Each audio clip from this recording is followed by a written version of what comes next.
Good morning to all. आपका पुनः स्वागत है। आज हम जो राजस्थान का जो अफवाह तंत्र है उसके ऊपर हमने चर्चा शुरू की थी।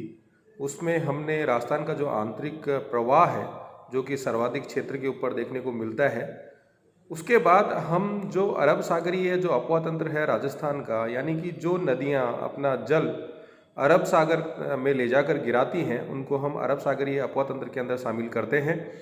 और जो अरावली पर्वत श्रेणी जो राजस्थान को दो प्रदेशों में डिवाइड करती है, पश्चिमी राजस्थान और पूर्वी राजस्थान, तो जो अरावली पर्वत श्रेणी है वो एक जल विभाजक का भी काम करता है। जल विभाजक वह एक ऊंचा क्षेत्र होता है जो विभिन्न जो दो दिशाओं के अंदर जो जल प्रवाह होता है उसको अलग करने का काम करता है। तो यहाँ जब हम अरब सागरीय अफवाह तंत्र की बात करते हैं तो अरब सागरीय अफवाह तंत्र के अंतर्गत जो अरावली के पश्चिम में बहकर जो नदियां अपना जल अरब सागर में लेके जाती हैं, उनको हम अरब सागरीय अफवाह तंत्र के अंदर शामिल करते हैं। ये जरूर है कि राजस्थान का जो दक्षिणी भाग है, सुदूर दक्षिण जो डूंगरपुर बांसवाड़ा वाला जो भाग है, वहाँ पर भी जो नदी है, माही नदी है, वो अपना जल खंबात की खाड़ी में लेके जाके गिराती है, जो कि अरब सागर के अंदर ही स्थित है। तो हम उन नदियों का आज अध्ययन करेंगे। ये जरूर कहेंगे कि जो राजस्थान के जो पश्चिम भाग की सबसे जो बड़ी नदी है वो लूनी नदी है, जो कि रन ऑफ कच्छ के अंदर अपना पानी लेकर जाती है। और जो माही नदी है वो खंबात की खाड़ी में अपना पानी लेके जाती है। और माही नदी के अंदर जो पानी की जो मात्रा है वो हम ये देखते हैं कि वर्ष भर उसमें बनी रहती है। अब यहाँ जो अरावली पर्वत श्रेणी जो एक जल विभाजक का काम कर रही है, तो यहाँ जो विभिन्न जो नदियाँ हमें अरब सागर के अंदर जाने को, जिसमें लूनी की सहायक नदियाँ, पश्चिम बनास, माही की सहायक नदियाँ, तो उन सब चीज़ों का अध्ययन सरस्वती जो साबरमती जो नदी है वो, उन सब चीज़ों का अध्ययन आज हम इस वीडियो के अंतर्गत करेंगे। अब यहाँ हम एक एक स्लाइड की हम बात कर रहे हैं। तो यहाँ इस स्लाइड के अंदर हमने आपको जो पश्चिमी जो अफवाह तंत्र है, जो कि राजस्थान के 17.4% जो अफवाह क्षेत्र है उसके अंतर्गत शामिल होता है, उसमें सबसे बड़ी जो नदी है वो लूनी नदी है। लूनी की जो सहायक जो नदियां हैं वो लीलड़ी, मीठड़ी, जोजड़ी, बांडी, जवाई, सुकड़ी और खारी है। जबकि सागी और सगाई भी है, पश्चिम बनास है, साबरमती है और माही है।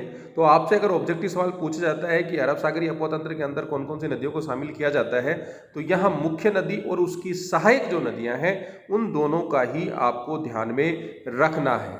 अब यहाँ इस डायग्राम के अंदर हमने बताया कि जैसे अजमेर से जो लूनी नदी निकलती है और उसके बाद सबसे पहली एकमात्र जो नदी इसके राइट हैंड साइड में या दाईं तरफ आकर मिलती है वो जोजरी नदी है। तो ये भी एक सवाल बनता है कि लूनी नदी के दाईं तरफ आने वाली जो नदी है उसका नाम क्या है। तो एकमात्र सहायक नदी है जो दाईं ओर से आकर जो जोजरी जो नदी है नागौर से निकलती है और जोधपुर का जो पश्चिमी भाग है वहाँ जाकर लूनी नदी के अंदर मिल जाता है। उसके बाद आपके बांडी, सुकड़ी, जवाई, ये जो नदियां हैं इसके अंदर समाहित हो जाती हैं, इसकी मुख्य सहायक जो नदियां हैं। अब दूसरी जो पश्चिमी जो अरब सागरीय अफवाह तंत्र है उसके अंदर जो सिरोही से है, पश्चिम जो बनास है वो निकलती है। साबरमती जो नदी है उसकी उत्पत्ति उदयपुर से होती है। उदयपुर में जो अरावली पर्वत श्रेणी है उसके सुदूर जो दक्षिणी भाग है वहाँ पर इसकी उत्पत्ति होती है।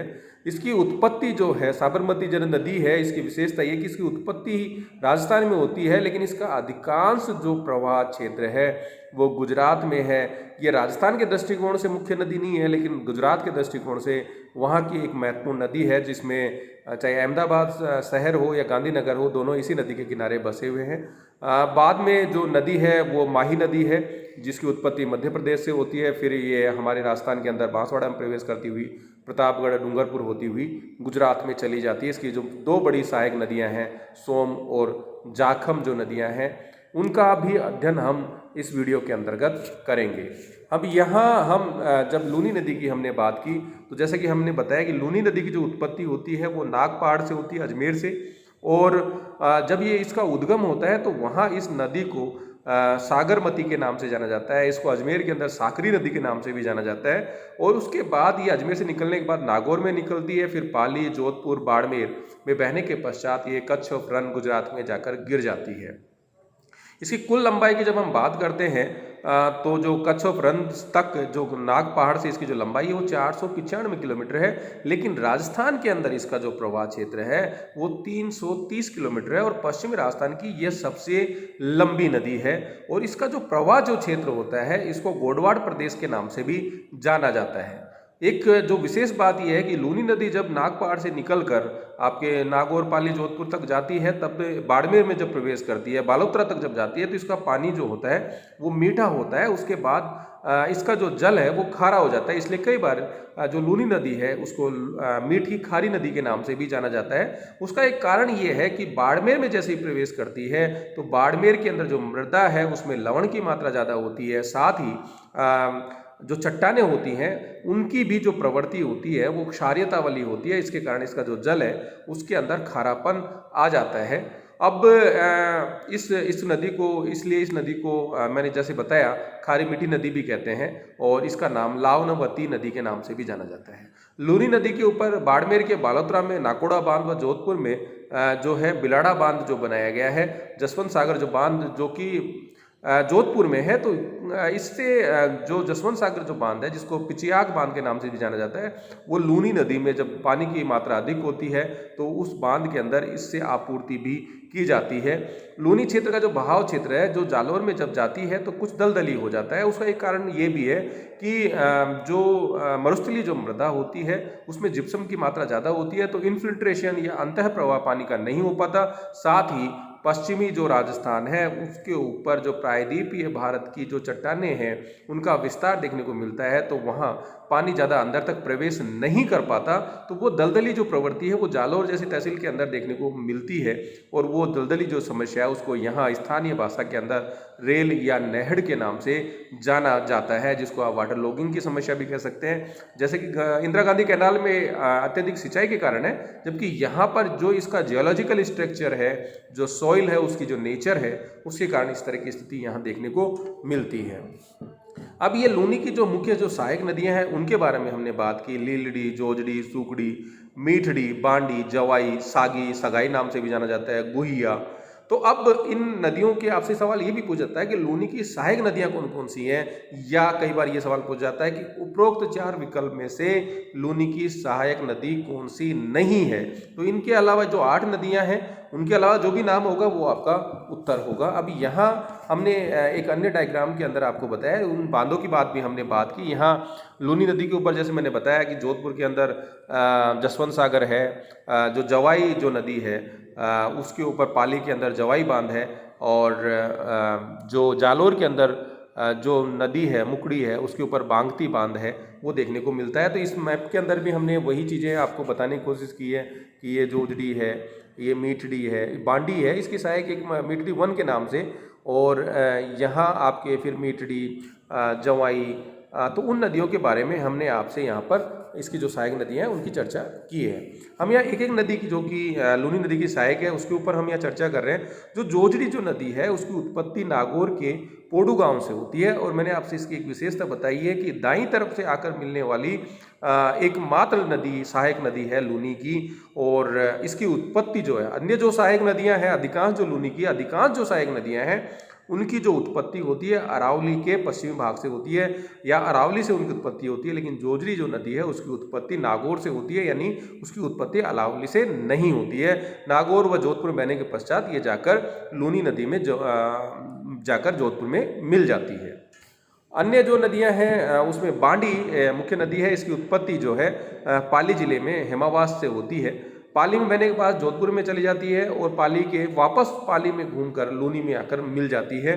बांडी नदी के ऊपर पाली जिले में हेमावास जो डैम है उसका निर्माण किया गया है, और जो पाली जो शहर है वो उसका जो बसावट है वो भी इसी बांडी नदी के किनारे पर हुआ है।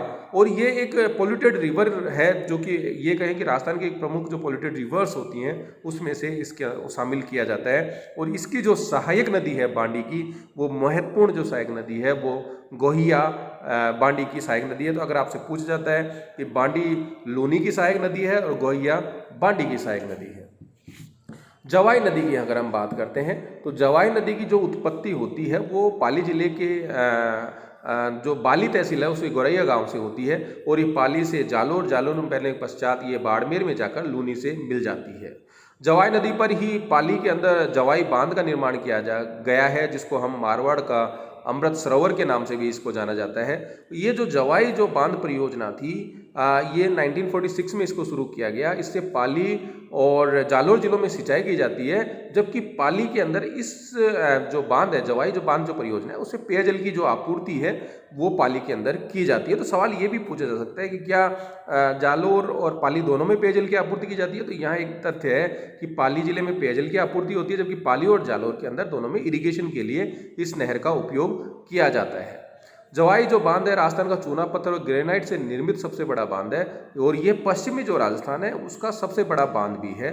उदयपुर का में जो कोटड़ा के अंदर जो सेही नदी है उसके ऊपर सेही बांध बनाया गया है। तो सुरंग के माध्यम से जो जल सुरंग के माध्यम से जवाई बांध में से उसमें बांध में पानी जो छोड़ा भी जाता है।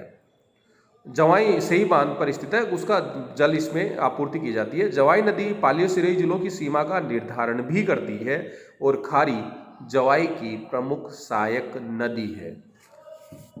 सुकड़ी नदी की बात करें तो ये पाली में उत्पन्न होती है और जालोर में बहने के पश्चात बाड़मेर में जाकर लूनी में मिल जाती है और जालोर जिले के अंदर इस नदी पर बांकली जो डैम है उसका निर्माण भी किया गया है। सागी नदी है, उसका उद्भव जालोर में होता है, जसवंतपुर की पहाड़ियों में, और यह नदी भी बाड़मेर जाकर लूनी में मिल जाती है। अब मीठड़ी नदी की बात करें तो पाली जिले से निकलकर पाली के बाद बाड़मेर में जाकर ये लूनी में मिल जाती है। तो इस तरह से ये इसकी जो लूनी नदी की मुख्य जो सहायक नदियां हैं उसके ऊपर हमने चर्चा की। लूनी के में पड़ने वाला जो नदियां हैं, कई बार उसका सीक्वेंस अगर आपसे पूछा जाता है तो लीलड़ी, फिर गुइया, देन बांडी, फिर जोजड़ी और फिर सुकड़ी, फिर जवाई, इस तरह से ये क्रम जो लूनी की जो सहायक नदियां हैं उसका हमें देखने को मिलता है। नेक्स्ट वीडियो के अंदर हम जो अन्य जो पश्चिमी अपवा तंत्र है उसके ऊपर हम चर्चा करेंगे, जिसमें पश्चिमी बनास, साबरमती और जो माही रिवर है उसके ऊपर। धन्यवाद।